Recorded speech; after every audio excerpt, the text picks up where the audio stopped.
We have our panel here for rare earth elements and critical minerals. Moderating the panel will be Erin Phillips. She is the director of cross-cutting programs at the University of Wyoming School of Energy Resources. Erin is the principal investigator for the DOE-sponsored Powder River Basin Carbon or rare earths, critical minerals project, which has contributed broadly to the critical minerals carbon capture research at SCR. She's currently working on multiple energy-related workforce development initiatives. Erin completed her PhD at the University of Wyoming Department of Geology and Geophysics and is an adjunct facility member in that department. Originally from the Black Hills of South Dakota, Dr. Phillips has earned her bachelor's degree in geology in 2000 from Macalester College and followed by her master's degree in 2004 from New Mexico Institute of Mining and Technology. Prior to pursuing her PhD, she's worked for New Mexico Bureau of Geology and Mineral Resources. All right, I'll give it to Erin. All right, thank you very much. I'd like to start this panel by thanking all of the organizers of the summit today. Especially thank you to Senator Ellis for her vision for this conference, and everyone at the School of Energy Resources, especially Christine Reed and Peyton Hayes for all of their hard work. I'd also like to thank all of you for being here today. This is a tremendous turnout, and it's a privilege to learn from all of you here today. I'm honored to introduce our 4 panelists for the Critical Materials and Rare Earth Elements panel today. We have Vivi Melendez, Daniel Cardenas, and Sam Woods. Unfortunately, CJ Stewart was not able to join us today. We'll miss him, and we also appreciate his willingness to serve on this panel.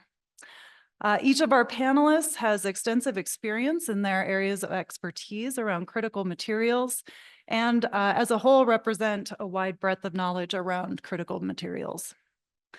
So before I give a full introduction to each of our panelists today, I'd first like to set the stage for this critical materials panel discussion.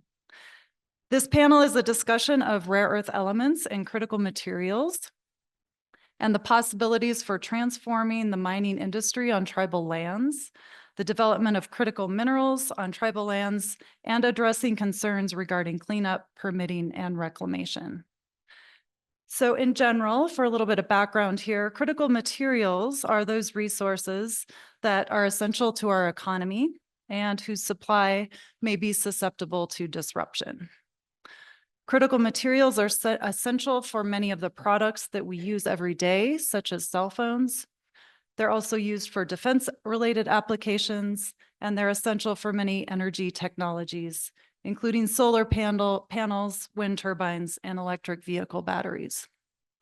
Critical materials include the rare earth elements, which include neodymium and praseodymium, which are used in magnets. Other critical minerals include lithium, cobalt, and nickel used in energy storage technologies. The value chain for many critical materials can be quite complex and includes exploration and mining, complicated processing steps for many critical materials, and manufacturing into the products that we use. Additionally, there are complex policy, economic, social science, and environmental topics that cut across this entire value chain. Currently, many critical materials are sourced and processed in countries that don't have stringent environmental and workplace regulations. However, as this is an emerging industry in many cases, and demand for critical materials increases, we have the opportunity to build out these supply chains in sustainable and ethical ways. So with that background, I would like to give a more extended introduction to each of our panelists, and then we'll get started with the conversation. First, we have Mr. Daniel Cardenas, Jr., who is the CEO, President, and Chairman of the Board of the American Indian Infrastructure Association and the National Tribal Energy Association. Daniel is a member of the Hamawi Band of the Pitt River Tribe of California. Daniel served as an elected member of the River Tribal Council, a federally recognized tribe, representing the Hamawi Band for over 15 years. He has owned and operated Hamawi Communications, a public relations firm, Shasta Advisors, a business consulting firm, and Sweetgrass Government Relations, a government relations lobbying and advocacy firm. So welcome, Mr. Cardenas. Next, we have Vivi Melendez, who is the general manager for helium at Navajo Energy Transitional Company. Ms. Melendez is a member of the Navajo tribe. She holds the distinction of being the first general manager of NTEC Helium and the first woman to assume a general manager role within NTEC. Vivi attended New Mexico State University, where she obtained both a Bachelor and Master of Science degree in rangeland management. This comprehensive academic background has equipped her with a deep understanding of environmental stewardship and natural resource management. Her career progression started as a college intern at Navajo Mine during several summers where she gained valuable experience before being hired full-time in January of 2006 as a revegetation specialist. She has over 15 years of mining experience, including management roles in the environmental and safety departments at Navajo Mine, where she managed budgets, ensured compliance with regulations, policies, and permitting authorities, and achieved numerous safety and environmental awards for the company. So welcome, Vivi. And on the end, we have Mr. Sam Woods, the CEO of Red Streak. Sam Woods has over 25 years of experience in energy and power, natural resources, and mining. Mr. Woods negotiated and supported more than $1 billion in security revenues for the Navajo Nation. Mr. Woods worked on the due diligence and acquisition of a $400 million energy mining business enterprise and successfully managed the startup of this new venture for the Navajo Nation. Mr. Woods is developing several renewable energy projects and exploring the tribal mineral resources for tribes and private businesses. Mr. Woods received a bachelor's degree in electrical engineering at New Mexico State University and is also a Navajo artist and showcases his artwork throughout the Southwest. So welcome, Mr. Woods. So with that introduction to each of our panelists, I would like to start with Vivi. So would you talk about NTEC's and your experience working to develop helium resources? The Navajo Nation possesses some of the largest and cleanest known helium reserves in the world. Yes, thank you. Thank you for the question. Can you guys hear me okay? You good? Oh, bring it in. Okay, right there? Perfect. Okay. Thank you for the question. Yeah, Bena, good morning. The experience that we've had working with jumping from coal mining, which has been my primary background when I started at Navajo Mine, and then when NTEC took over, still worked in the coal mining industry, and then I was given the opportunity as they acquired a helium asset to jump over to that side. I was excited to jump onto that. So it was a whole new, watching what NTEC was doing as far as living out their transition goals and exploring this new resource that is found on Navajo Nation. It's been really exciting. We do have some of the richest concentrations of helium around. What we're seeing in the area that we're developing is around 6 to 8% helium. So that's pretty high. And the helium has always historically been a byproduct in that area from oil and gas industry. And so it's not really new. I think Raven on the earlier panel was saying the same thing. So with her carbon or sequestration, it's not really new, but it kind of was there predominantly at one time as a byproduct, then came back around. We're just now bringing it around. So there's a lot of education that has to happen around our helium extraction. So that's one of the biggest experiences that we're coming with this project, is really to how to educate the people what helium is and what does it provide. So even though it has been there a while, I don't know if people forgot about it because predominantly they really think about party balloons, right? When people think about helium, you used to suck that in and make us talk funny, sound like Alvin and the Chipmunks, you know? And that was predominantly what everyone still thinks helium is good for, is really party balloons. We do at our operations, that's what we primarily sell. Our helium for is lift grade. So it is party balloons, but we are exploring now going forward into how can we get more higher purity helium so we can enter the other markets such as industrial or medical grade helium. So that's our education, is really what does it look like? How do you extract it? And then what is it used for besides the party balloons? So education is going to be continuingly ongoing for us. And that's with the local community, that's with the tribe, and that's with just in general, everyone around that area. One of the biggest experiences that we've been learning as we're walking through this, and I've been in this role about 2.5 years now, is with the education is permitting. So there's a lot, we have several agencies that oversee us, federal agencies and the Navajo Nation agencies. So as we walk through this, again, it's not new. However, as the regulations were written as oil and gas rules, when now we're predominantly just going after helium with small byproduct of oil, we have to navigate these kind of differences in the permitting world. And as we walk this entire process and understanding all the agencies that are involved, we don't have any, the Navajo Nation doesn't have primacy in approving any APD. So we still go through the BLM, the BIA, and then through all the Navajo Nation agencies, then back to the BLM for final approval of to drill any wells. So that has been a big education learning and walking with all these agencies, and we continually meet with them all the time. We meet them in person in Window Rock. We talk them through it. We've held multi-agency meetings so we can talk about how this permitting process works and how each of these agencies are connected and they rely on one another for that. So that has always been one of our bigger challenges, I guess, within the last 2 years, because the process is pretty long and tedious, and you really need to walk it through every step of the way with each of the agencies.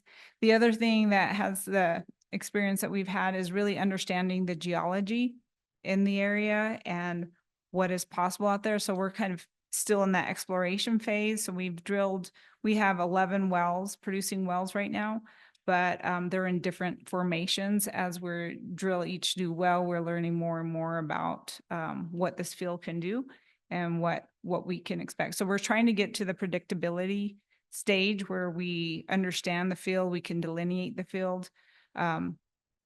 And to do so, we've had, again, like I said, we primarily were a coal mining company. As we're expanding, what we had to do is, you heard from my colleague earlier, James, he gave you a really good overview of Intech. And so what we did is we went out and got some oil and gas experts, since that's primarily how you drill for helium is very similar. So it's been a very good challenge. Still lots of learning every day. Every time we walk, lots of education still needed out there, and a lot of understanding of the permitting process for helium as this is coming back into play, as you've probably heard of helium shortages in the past and what we're currently getting out of, and just how much the world relies on helium. It was pretty eye-opening for me, coming from the coal industry, is really understanding all the aspects and the uses of helium. Great, thank you very much. So I'd actually like to follow up on something you said there, Vivi, and ask for your input and then open that up to the rest of the Okay. panel. You mentioned the importance of education around some of these new technologies. What are your thoughts about, best practices for conveying that information to the community, and what opportunities do you what specifically do you see for providing that information and education? Yeah, so what we're doing is we are located with one specific chapter of the Navajo Nation. So a lot of our education has started with this chapter. The prior company, before we took over this helium asset, they started some of the groundwork of educating. But as you know, as time goes on, people forget things, roles change in the chapter as a chapter official. So we come back in there and we're starting up these conversations at chapter meetings. We have a program, we meet with the local residents and local permittees. So we try and meet with them quarterly, but we're really giving them the basic understanding presentation of what helium is and what we're doing out here and how we're drilling for helium. Lots of questions, lots of controversial topics that come up because, you know, any new extraction or any type of mining that occurs on tribal lands, there's always some concern. So we try and really educate folks on what it is we actually do step by step. So James has been integral on coming to these chapter meetings and describing the process and letting them ask the questions, hearing their concerns, and voicing their opinions, which are not always favorable sometimes, but we do appreciate to hear what they're doing, and them just seeing us being present out there and sitting with them and talking with them. And then again, going out to the residents that are closely, that live close to the processing plant, and all the permittees that have any type of grazing permits in the areas, we meet with them and we talk with them about their concerns. And then we try to be a good neighbor to them. So we have provided a lot of community work to them, helping with the roads, helping with different issues out there. The roads are really an issue out there because of the rainstorms that we get in the monsoons are pretty violent and quick, and they can really destroy roads. So we, during the monsoon season, anytime between like July to September, we're out there helping with maintaining the roads because that has been their number one concern and need out in the community. So it's going to be continuous repetition because you don't get everybody all at once. They don't all show up to the one chapter meeting. So if you just do it one and done, that's just not enough. It's a continuous engagement with the community and repeating the same story and taking your time to talk to them and listen to their concerns. Thank you. Mhm. Sam and Daniel, do you have additional thoughts on outreach and education and best practices there? I just say, to add to that, my perspective is a little bit different, because, as Aaron mentioned, I first got elected to my tribal council at 18 when I was a sophomore in college. And then over the next 30 years, 32 years, actually, I've served on my council probably for about 15. I don't like to remember because some of those years I'd like to forget, but, you know, because sometimes it's a thankless job. But the reason I mention this is that the community is the most important. I mean, Mr. Eid earlier talked about tribal governments as, you know, they're basically the face of the tribes and the legal sort of representatives of the tribes. But in my mind, the people are the most important. And just recently, I was reminded, I live at the Wind River Indian Reservation. I'm not a member of the Northern Arapaho or Eastern Shoshone tribe. So I'm married to a tribal member of the Northern Arapaho tribe. But I was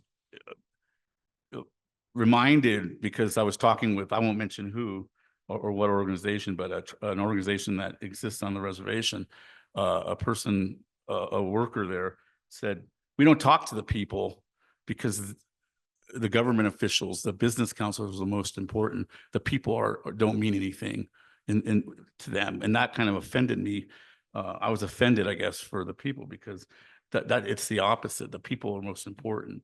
And so part of however you believe in terms of engagement or what you believe politically, you know, I'm a strong believer in FPIC, the free and prior informed consent from the UNDRIP. But to me, the most important part of FPIC is informed consent.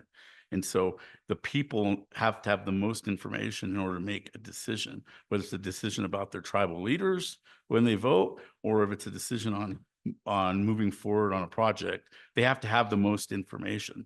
And so that's why you need to talk. If you're a developer, you need to talk. If you're a state, you need to talk to the people.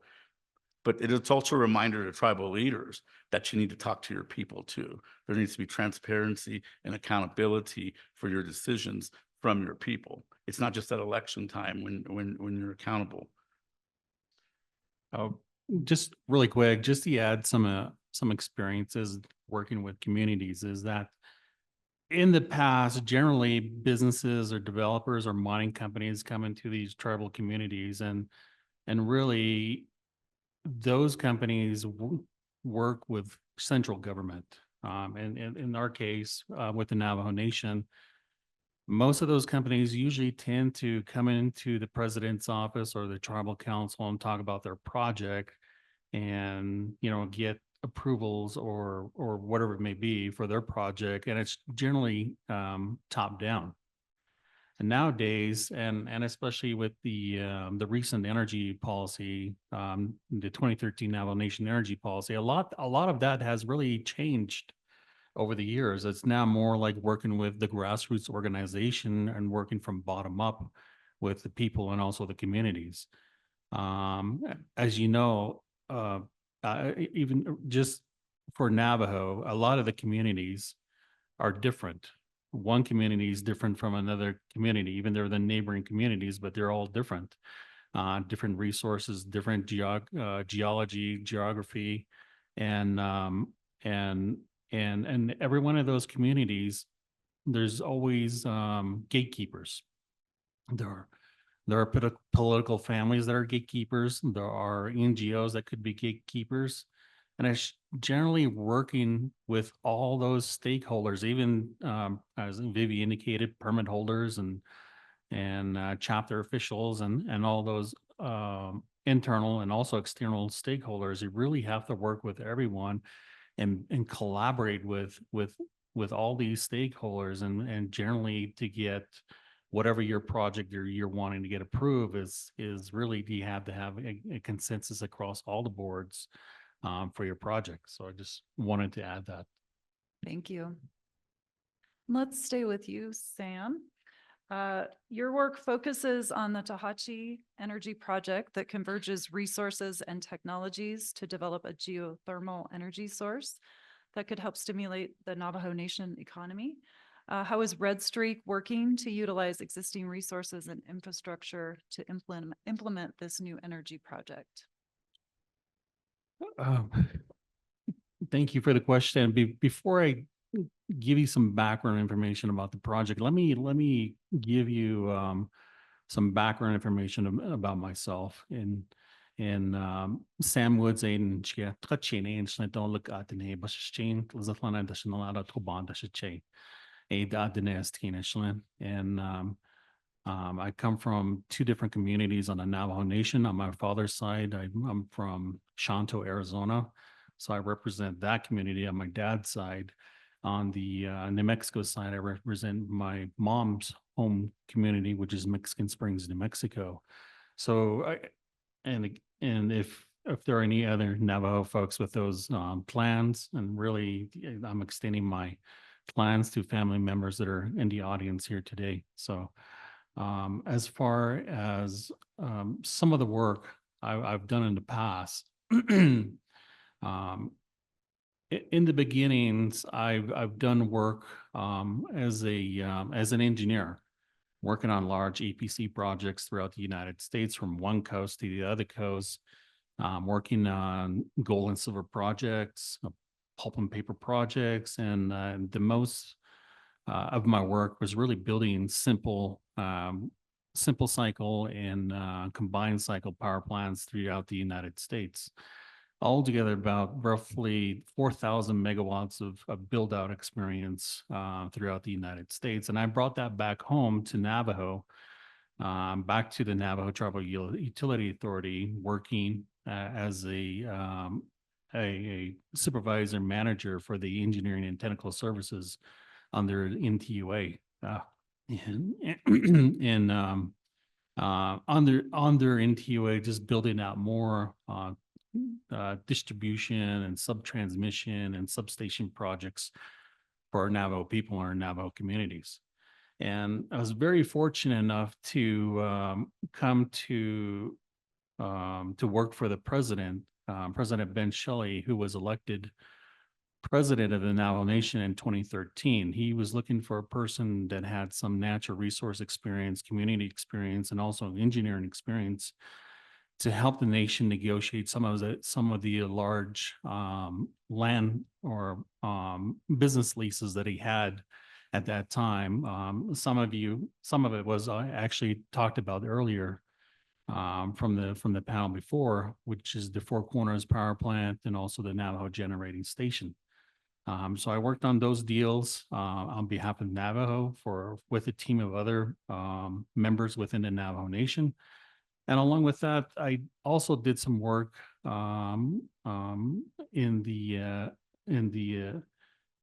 updates of the energy policy that was first drafted in 1980 and actually was amended in 2013. So every now and then, when I see people talk about the Navajo Nation energy policy, I always say that's my baby. I worked on that policy for the nation. And that policy went through a lot of different work, meaning that a lot of stakeholders had some input into that. NGOs had input, Department of Energy had input, the utility companies around the Navajo Nation had input, and also various communities around the Navajo Nation that had input into the energy policy that still exists today.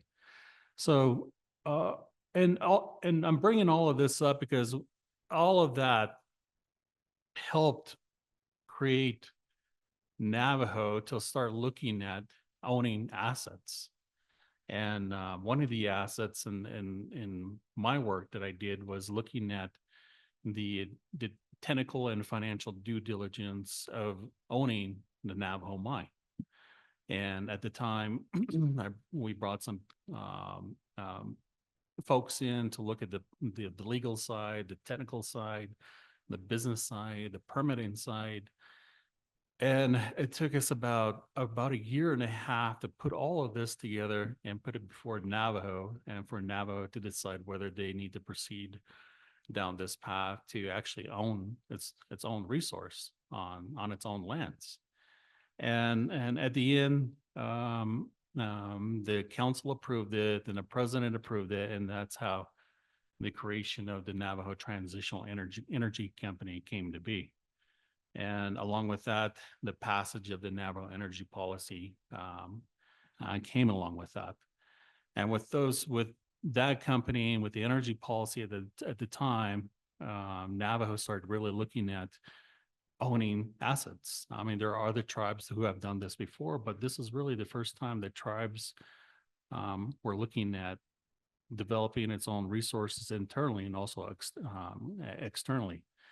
And during that time, we looked at geothermal resources on Navajo Nation. We looked at solar energy. We looked at wind energy. We looked at helium. We looked at rare earth elements. We looked at proppant sands, frac sand, and humate, and a lot of other different resources that are some byproducts of coal. And so I did a lot of the early framework or the early planning and development of a lot of those resources.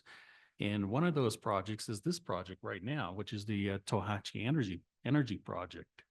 And the unique thing about this project is that it really converges technology and existing infrastructure and natural resources.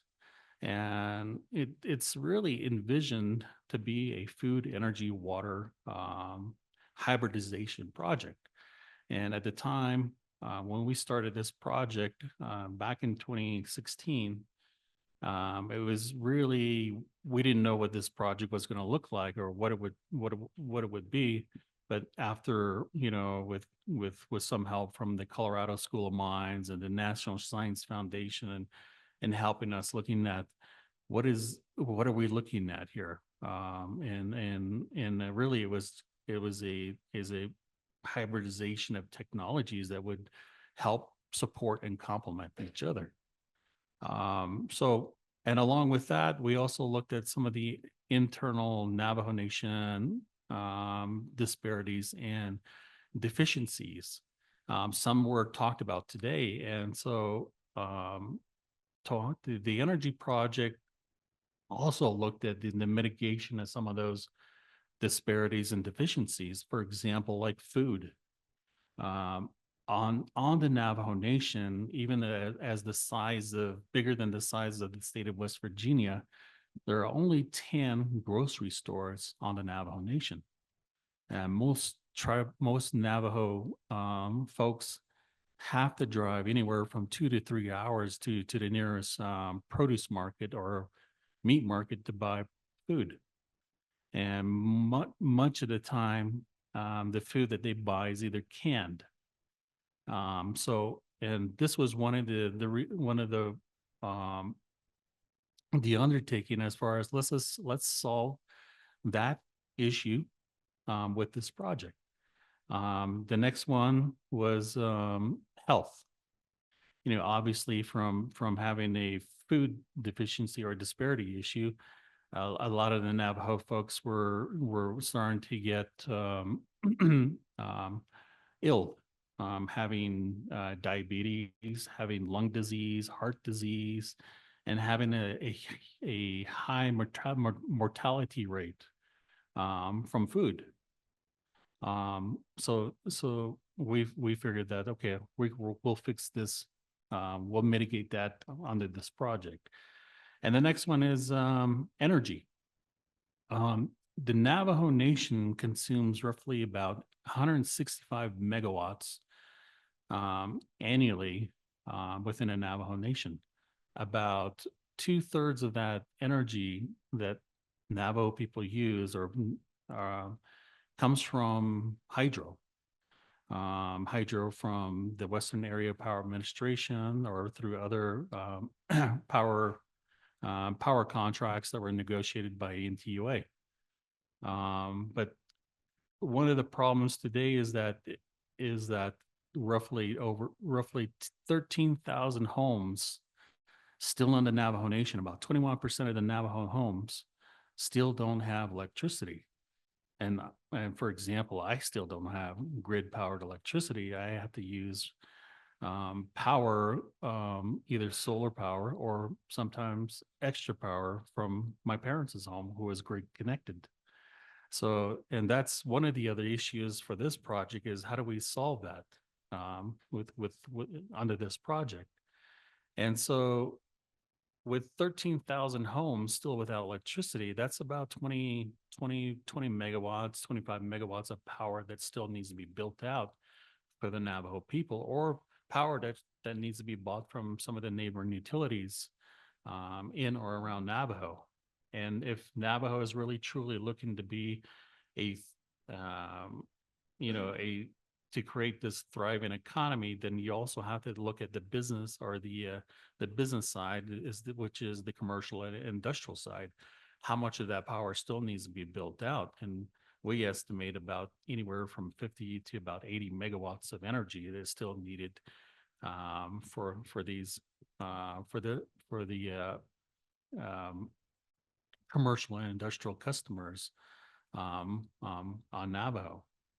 So, and the last one is water. Some panel members earlier were talking about water, and on Navajo, I'm going to look at the New Mexico side first, and under the San Juan River water settlement, Navajo has rights to about 600,000 acre feet per year. And one of its biggest customers is the Navajo Agricultural Products Industry, NAPI, which uses about 110,000 acre feet per year. NAPI only uses 60% of that allocation. So roughly about 500,000 acre feet of water still needs to be put into use. So, and Navajo has a lot of water on the New Mexico side that they still need to put into use or find applications or businesses for that water usage. So that's one of the other reasoning why we started looking at this project. So is to put that water to use, and overall, we looked at renewable energy and how renewable hydrogen production could be key in this community. And before we get into looking at how much hydrogen is required on the Navajo Nation, we looked at the fuel excise tax that was collected annually for the Navajo Nation. Roughly over 80 million gallons of gasoline is consumed on the Navajo Nation. So we backtracked that number and determined roughly about 1.9 billion miles is traveled on the Navajo Nation with 80 million gallons on the Navajo Nation. So how many, if Navajo is thinking about becoming a decarbonized nation, meaning to be carbon free, so we have to figure out how many hydrogen facilities need to be built out to get Navajo to be a carbon-free nation. So we went through the process of working with like Siemens Energy, the National Science Foundation, other energy companies, and just various different stakeholders, and putting together a feasibility study and also a technical economic analysis to determine how many of these facilities need to be built out. And we estimated about 13 hydrogen facilities, and each one of those hydrogen facilities, roughly producing about 3 million kilograms of hydrogen annually. And, if you look at 13 of those, that's a lot of jobs and revenues and benefits for the community and also for the nation. So in a nutshell, that's where we're at today. Thank you. Great, Yep. thank you very much. So Daniel, I'd like to turn to you. As part of the National Tribal Energy Association, you've been involved in providing webinars on important topics with USEA, launching the NAMES initiative, and you've been an active voice in this space. Will you please talk about your experience in forging those partnerships with different entities and providing resources for mining companies interested in developing minerals in Indian country? Thanks, Aaron. So let's talk about critical minerals now. But I want to start first with some statistics. I think that if you go away from this conference tonight with anything in your head, it should be these 4 facts. 97% of the nickel, 89% of the copper, 79% of the lithium, and 68% of the cobalt that exists in the United States lies either underneath an Indian reservation or within 35 miles of one. And so what does that mean? Aaron mentioned earlier about the energy transition. I use the term energy evolution. We're not transitioning from one energy to the other. We're evolving our use of energy from one to various others. And so what does that mean, right? I mean, if you just hear that and you think, where do we begin, right? What's the valuation of those minerals? What does that mean in resources and tons? And it's very significant, right? We get told constantly that we need to get rid of fossil energy. We need to move to green energy. We need to transition. It's good for the environment. It's good for climate change. But nobody ever asked Indian country whether it was good for Indian country.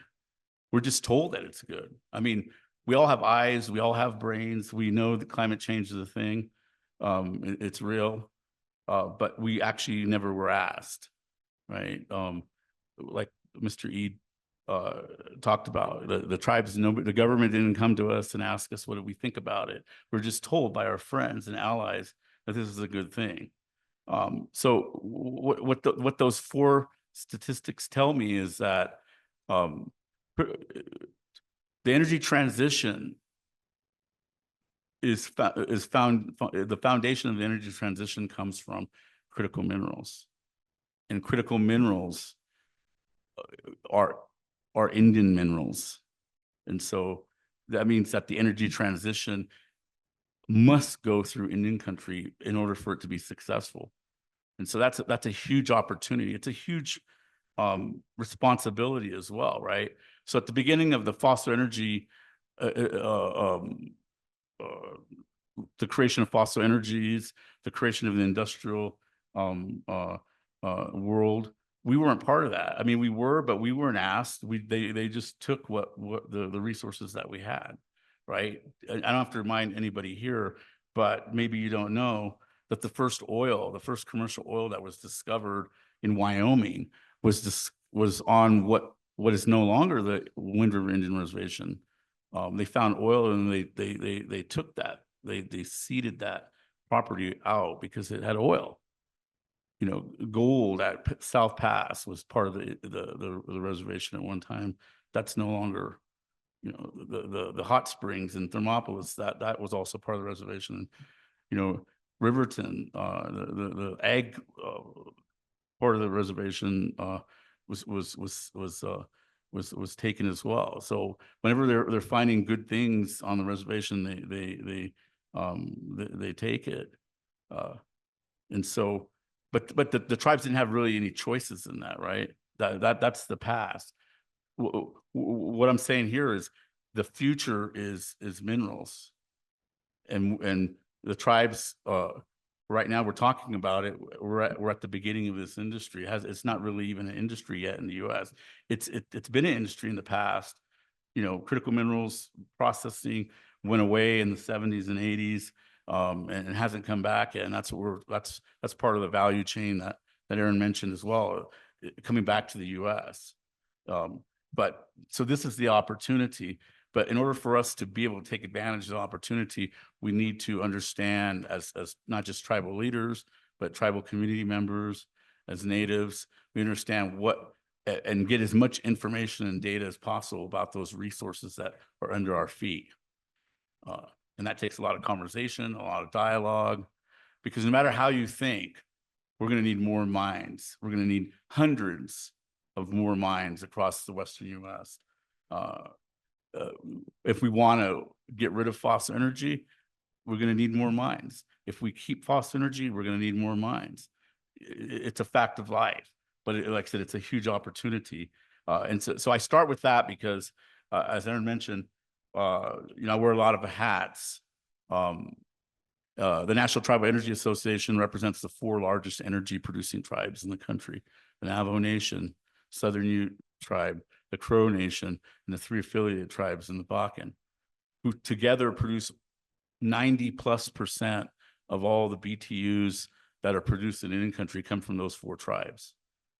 The NTA, we formed a partnership with the Colorado School of Mines, the Payne Institute, to develop what we call the Native American Mining and Energy Sovereignty Initiative, the NAMES Initiative. We kicked off our initiative officially in May of this year at Ignacio, Colorado, on the Southern Ute Indian Reservation, to a group of almost 200 folks from industry, from academia, from government, and from tribes to come together to start talking about mining and mineral and energy sovereignty. And so our end goal with our partnership with the School of Mines, with the Payne Institute, is to create a policy center specifically to tribal mineral and energy policy, which doesn't exist right now in any academic institution that's specific to minerals and energy. And so that's our goal. We've already raised over $500,000 for scholarships at the School of Mines to create a pipeline of tribal students to attend the School of Mines, whether it's a bachelor's, a master's, a PhD, or postgraduate work. We've given our first scholarship away this summer for the fall semester to a lady, a student who's a member of the Navajo Nation, but there's very few Native students at the School of Mines, and so that's the opportunity for us to create a pipeline of more Native engineers, specifically mining engineers and mineral economists, to help tribes move forward in this critical mineral space. And so,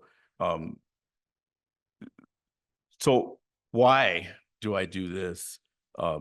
My tribe, as I mentioned, I'm a member of the Pit River tribe, which is a small tribe in California, northeastern part of the state. You know, we don't have much land compared to the tribes here. We don't have many minerals. I do this because I'm a strong believer in developing wealth for our individual members, for tribal entrepreneurs, developing wealth for tribes. And then what's my connection to Wyoming is I do live at Riverton, or near Riverton, Wyoming, St. Stephen's, Wyoming, with my family. My wife and children are members of the Northern Arapaho tribe.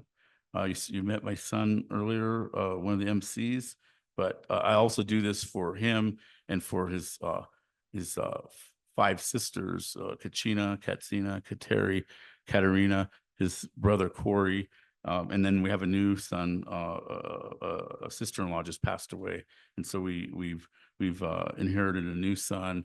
So now 7 Northern Arapaho children, and so I'll just say this really quick. My tribe's not important in this, but so I'm married to Blair Whiteman, who's the daughter of Ernest Jr. and Marianne Addison Whiteman. Her parents were Sherman and Monica Welsh. Her grandparents, and Bert Addison and Mary Clincher Addison. And so that's and the reason I say that is to remind my son to always remember his relatives and why we do this. And so Aaron also mentioned, so initially this started out, the work that I've been doing when I first got elected to my council was around energy. At 18, I was dealing with a 11-member tribal council. Most of them were in their 60s and 70s. Some had served on the council for 40 plus years, almost 50 years on the council. And I'm the 18-year-old advocating for my people on this council with elders. And so a lot of what they did, they didn't really want to hear what I had to say. So they sent me to DC, to Sacramento, to the Capitol, to meet with the feds, to different conferences, sort of to get me out of their hair. But the opposite effect happened is that I became the most skilled council person on that council at government relations.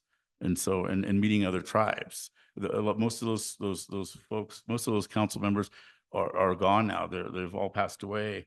But they did that because they didn't like to travel. And so they sort of kind of created a monster, because I got thrown in to right away. One of my first duties was to negotiate with the Pacific Gas and Electric, our utility, and on some FERC relicensing of some hydro facilities along the Pit River and Hat Creek, which are at one time generated 60% of the power that PG&E in any given year generated. And so that's with I was still in college. I didn't have a degree. There was no background. I just got thrown into the fire just to negotiate on behalf of the tribe in that area. And so fast forward to today, you know, the Names Initiative, I think is going to be it's very cutting edge and very new. It's creating an ecosystem, a platform for tribes and tribal leaders and tribal communities to talk about critical minerals, to talk about advanced energy, advanced renewables, but also fossil energy. And not only to create the policy that we need to drive our voices in this space to dialogue about critical minerals, whether we want to do it, whether we don't want to do it, we just have to have more information to make informed decisions. And one of the ways that I've been advocating for as well is on the research side. So Dr. Spooner earlier talked about how academics and industry want to come to Indian country to research us. And that's been going on for over 100 years. But we're not interested in researching us. We're interested in researching what's underneath us, but also being a part of the intellectual property of the energy transition, right?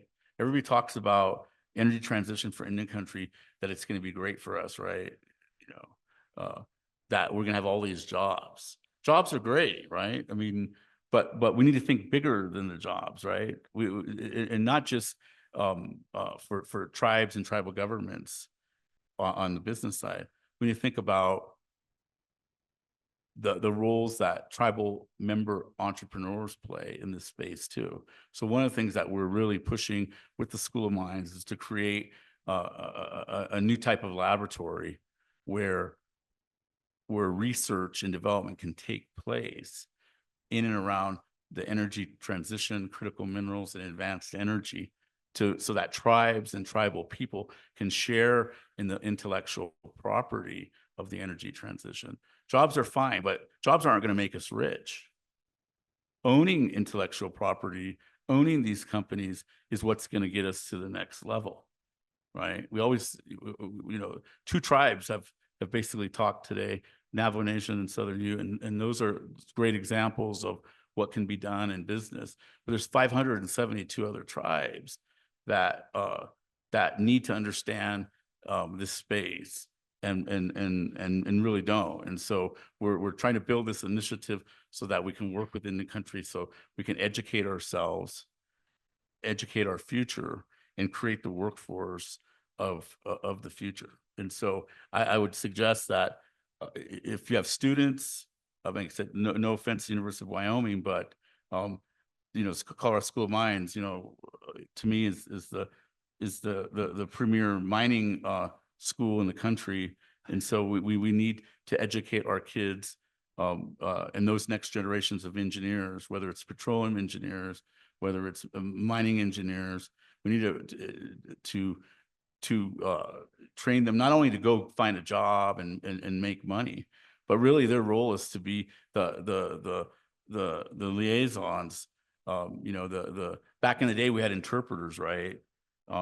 There are modern day interpreters to interpret the mining world and all that data for our tribal leaders and for our communities. And so we really need to focus on that and get you know, we're already you know, almost a quarter of the way into the 21st century, but most of our tribes are still stuck in the 20th century. And some of us, like they're talking about Navajo, are in the 19th century because we don't have access to clean water, things that everybody else takes for granted. We don't have it here, you know, and so we don't have those services, right? I almost did. I mean, I was going to come. I came late. I didn't come to the reception last night because if you're from the Riverton area, there was a fire, which was just about a quarter or half mile from our place yesterday, a huge grass fire that, you know, almost jumped the river and went into, you know, and burned Riverton down. But it was very intense. So I stayed back a bit to make sure our house didn't burn down yesterday. But, you know, that's just an example of the services that we don't have in Indian country, and that developing critical minerals and being at the table in a proper way would get us those services. I mean, and I'll stop at this. Mr. Reed mentioned the low royalty rate of the Navajo, that's at 12.5%. You know, the Wind River tribes have to think about their royalty rates as well, or way below market. I mean, this is something that you guys already know, and it's not new information. But they tell us all these different reasons why it can't go to the market rate, which to me is a lot of baloney. But that's capped by Congress when it comes to the Wind River tribes. And so, anyways, you know, I'll stop there. Thanks.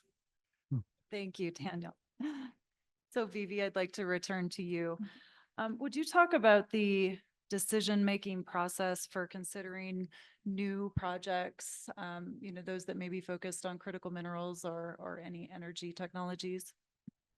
Okay, yep, for Navajo Transitional Energy Company, because they were created by the Navajo Nation, a company of the Navajo Nation, to do exactly like manage their own resources. So in considerations of all these, we do have our own business development department that looks at, now that we've created a name for ourselves, we're getting a lot of requests for partnerships, ideas that are coming out, especially with all this energy information out there, transition out there.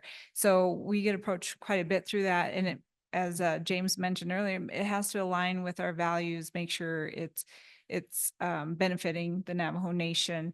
And then what type of projects are there? And do we have, is that in our expertise, non-expertise? How can we gain that expertise? Is it really going to be something that the Navajo and Transitional Energy Company really wants to step into? So there is, we are getting quite a few requests for partnerships, and we are evaluating each of those main criteria. Again, to follow the mission of INTEC is for the benefit of the Navajo people, and what can we do in that space. So there's a lot of information and evaluation that goes into each of these projects that come on site. So what we're doing is expanding our knowledge. Like I said earlier, we were traditionally a coal mining company that now has expanded into different areas of different industries. So what we bring in some experts. We have hired oil and gas experts such as James and Jacinda, who are on my team. We bring them in because they have the knowledge. So just because we don't have familiarity with what within one space doesn't mean we can't get that knowledge, and bringing certain experts in to help evaluate. So you really do need to have the experts at the table to evaluate any project that's coming in there that has the knowledge and expertise to guide us in the right direction to say if it's a project that will go forward or not go forward. But we have a special team to manage all of those, and they've done a pretty good job of taking us where we need to go for INTEC.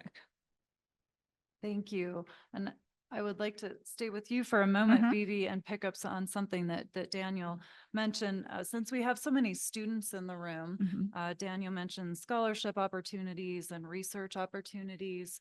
Can you speak to those opportunities that you might see with NTEC? Yes, InTech definitely has scholarship opportunities.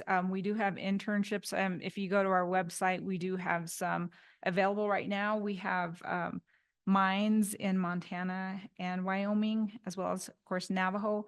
But we do have some internships available right now in each of those assets. So definitely go on to InTech's webpage, look at those, and we want to bring more of the younger generation in. And it's great that you're here and learning, because again, going back to seeing all the faces that are in here, the first part of this whole energy transition, the summit, is education, right? We're learning what all these tribes are doing, learning from them. This is how we really collaborate in spaces like this when we come to these summits. This is my second one for this year. And I've learned from different tribes because we all have different approaches. We all don't have some may have some resources that are able to go one direction, the others are going in another directions. I've taken already some good ideas that oh, that's something good to look into. But what you're doing right here and sitting in here today for those students is great. You're actually opening your mind to what's out there, because there is an energy demand. There is no doubt about that. We are going to see that energy demand with all the AIs and all of this. It's just going to, the electric vehicles, it's just going to spike. So everything that we're producing today, I mean, I wish I had a graph up here to show that there's going to be a big gap that we need to fill, and how do we get there? And here, sitting here learning, the tribes are now wanting to sit at that table and learn. And that's, the students are coming here trying to understand, because that is where is this, how are we going to meet these needs? All sorts of ideas. We've got renewables, we've got, transitioning from fossil fuel, but not completely transitioning, because there's a long way to go with battery storage. So I applaud you all for being here and taking the first step in educating yourself and trying to learn what other tribes are doing, because that's what we need to do. So please go onto our website, take a look at what's out there. If you want, you can I can give you my card and we can try and connect you so you can understand. And the best way to understand is work there firsthand to see, because when you think about mining and in any mining industry, we've had folks come over and take a tour of our mine sites. And we have won multiple reclamation awards. It completely changed their mind because they thought what they were going to see was this big hole in the ground, and that's what was left, because that's really what's imprinted in their minds is there's a huge hole, no one's taking care of it, and they leave. They come and get what they need and leave.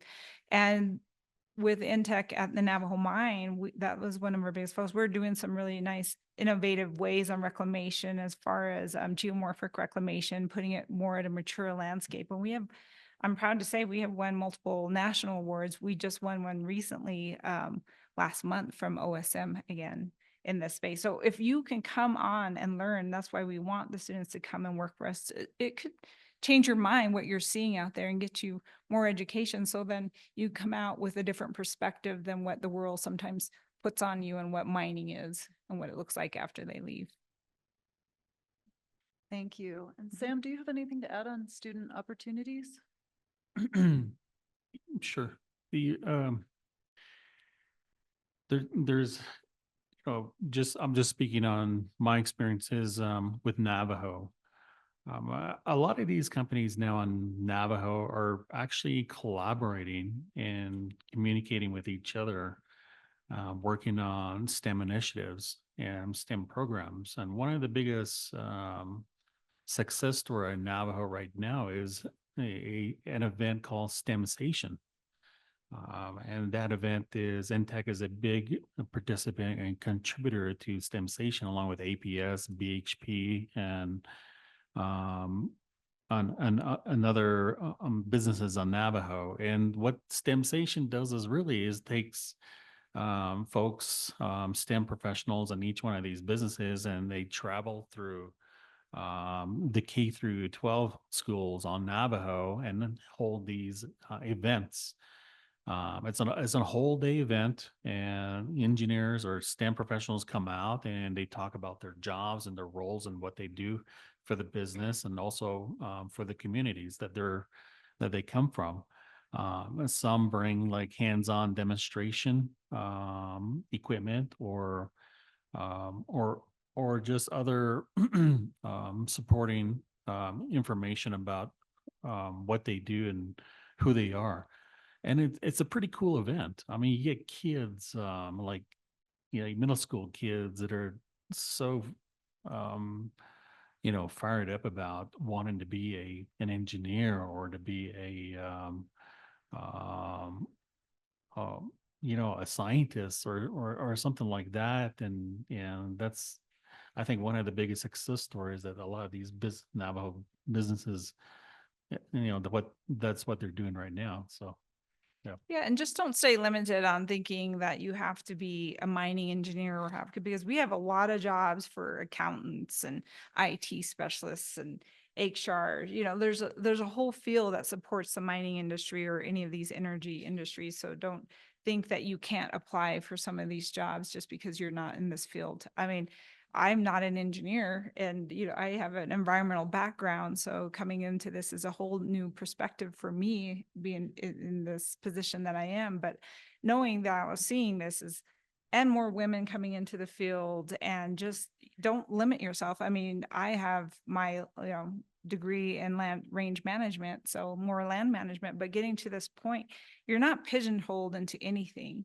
So if you have the willingness to learn and to expand and just the drive to do it, you don't know where you can find yourself. So don't pigeonhole yourself. One really last bit.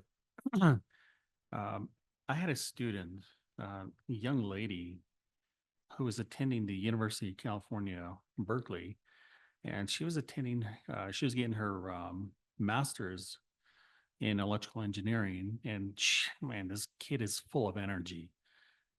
Kids like this, and you bring them into, like, at the time I was working for Intech. We brought her in to do an intern during the summer, and we put her through this program. And at the end of that program, she asked, can I continue on for a couple more months? For the fall term. I go, yeah, let's talk to your advisor and let's talk to your, your, your school that you're gonna, do a more extensive, intern with Intech.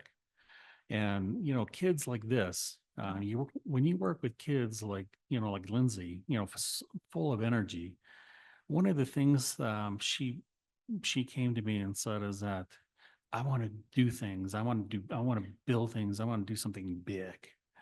And so one day I finally, sat down with her and I told her, okay, I'm gonna tell you something. Let's say you go back to Tisan Spas and you build a community center. So you do all the work, you get funding for the work, you construct the community center, and you bring people in, you have a ribbon cutting ceremony, and everyone's so excited about this event. And I tell her, that's something you're looking for? Yeah. She's like, yeah, I want to do this. I want to do something like this. And I told her, okay, now the reality is that after this is all done, how long do you think the people will cherish this community center? And I told her that, you know what, it's probably only going to be a couple of weeks because most people will forget about that community center. And I says, do you think they'll piss you off? And she's like, yeah, that's going to piss me off because I want people to appreciate my work and the work that I do. I said, okay, let's say now you're thinking something big, right? Yeah. And so let's just say now you do a road project and you go through the same process and you get funding, you construct a project and you have a ribbon cutting ceremony. And people are all excited about this. And I said to her, how long do you think that people are going to appreciate this? And I said, maybe a couple months, because now people are going to start seeing potholes and other issues with the road. And now I said to her, that's probably going to get you really mad, right? I go, yeah. And I told her that,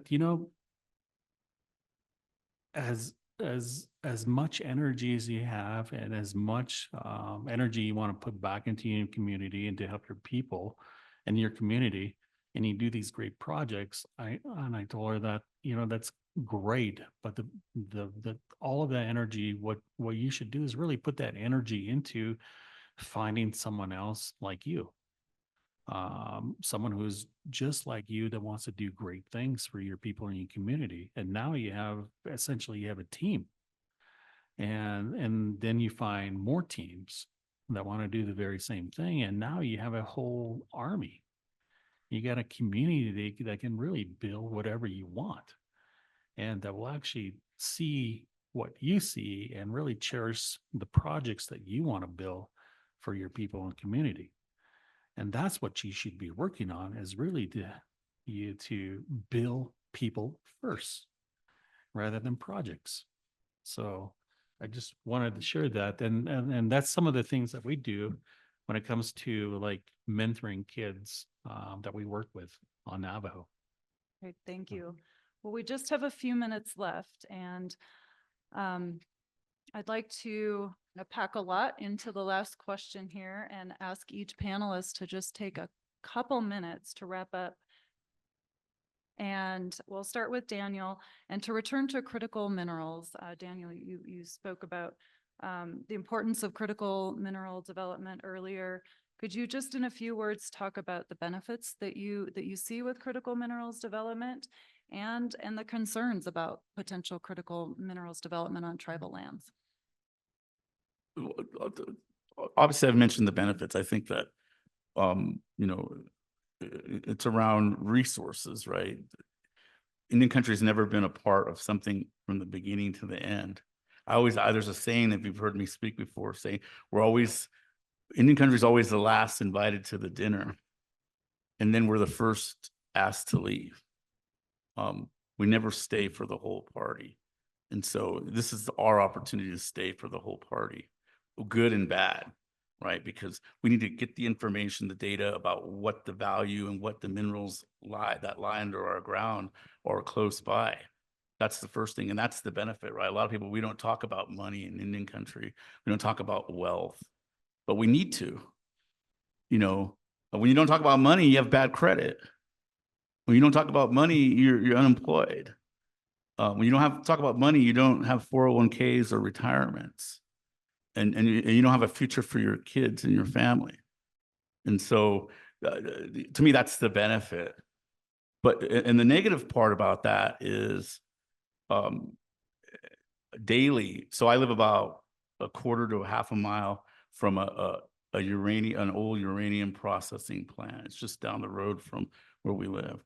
It's not that anymore. They supposedly cleaned it up in the 90s and 2000s. But that's a reminder that if we have something that the federal government wants, they're going to take it. And now some of the lawyers and the different tribal leaders will say, no, we're strong. We have tribal sovereignty and we got self-determination, and we won't let that happen. But at the end of the day, if we don't educate ourselves, we don't get the data that we need to make informed decisions as tribal leaders and communities, the federal government is going to take those critical minerals, because it's not just for our energy and our mineral sovereignty and security, it's for our national security. A lot of those minerals do play national security roles. Just like with uranium, they will take it. And so, to me, that's the negative part. Developments can be intrusive. Sorry. Okay. Oh, okay. No, it's exciting to be in this space right now where we're transitioning from what used to be the energy powers, again, coal mining, but now going into this new space and being a part of this. We're all learning all of this together. We're in that groundbreaking space that we're all trying to figure out how we're going to use the resources that we have on our tribal lands and how that can benefit and how we can manage those. So I'm really excited to be in this space, and I'm excited to look forward to what this can do and seeing how we can be the voice at the table. And like I said, we're having partners come to us wanting to do something and develop with us. We can have a larger seat at the table. We can sit there and talk about what it is we want, because now we're becoming educated. And I like to say, and even now in the last 2.5 years, getting into the helium, I think that with our team that we're one of the leaders in this helium space. I mean, we don't have all the answers. We're still learning quite a bit, but now we're becoming the leaders in this space where we're having other people look to us like, what's happening over there? How are you doing this? What are you doing? How do you work through the tribal government? How do you develop these resources on there? So I'm pretty excited about where we're at and where we're going, and just learning on this journey to see where it can take us and how we can now leverage our resources to the benefit for our own tribes. Thank you. Sam? So, it's very interesting nowadays, because now you have permit holders that are stakeholders in projects, and also you have communities that are stakeholders in projects nowadays. And through community benefits agreement or through compensation agreements with grazing permit holders. Along with that, there's also one other benefit is, building capacity. Vivi talked about this is really important. Businesses on Navajo are now looking at building capacity is like what we know, and having the people in the community understand this is what we know so far, and building that capacity and having expand that understanding into, other things that can help the community as well. And then from the government side of it, in terms of the benefits received, is really looking into adding more primacy to some of the permits, and also some of the programs that issue those permits, and asking, the federal government, we want primacy over the management of our own resources. So, yeah. Excellent. Well, thank you so much to all of our panelists. I'm sorry we didn't get to audience questions, but I encourage you to talk with each of our panelists. And I believe we are going to lunch now. So thanks so much for all of your attention and I appreciate your time.